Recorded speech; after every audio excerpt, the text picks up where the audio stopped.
Devant le baptistère qui est à Éphèse, et vous voyez que le baptistère, en fait, il a une entrée et il a une sortie. Et vous verrez que si vous allez en Israël, les baptistères ne sont pas comme ça. Il n'y a qu'un seul endroit pour pouvoir entrer et sortir du baptistère. En fait, quand Jésus parle, ça a un sens. Mais nous, comme on lit la Bible, on a le son, mais le problème, c'est qu'on n'a pas l'image.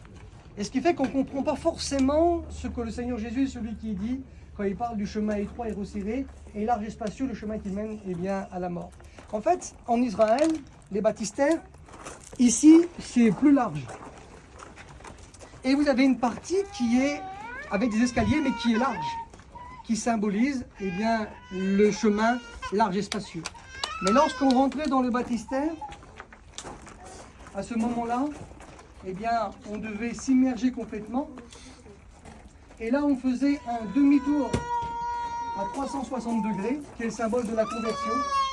Et là, on ressortait, mais sur le côté, il y avait des petites marches, étroites et resserrées, et qui est le symbole du chemin qui mène à la vie. Parce que là, ça voulait dire maintenant, on fait notre vie avec le Seigneur Jésus.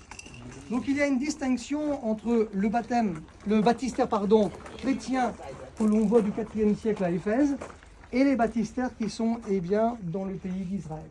Et aussi on s'est posé la question, lorsque le jour de la Pentecôte, il y a eu 3000 âmes qui se sont converties et qu'on a baptisées, on s'est posé la question, mais où on a pu baptiser ces gens à Jérusalem?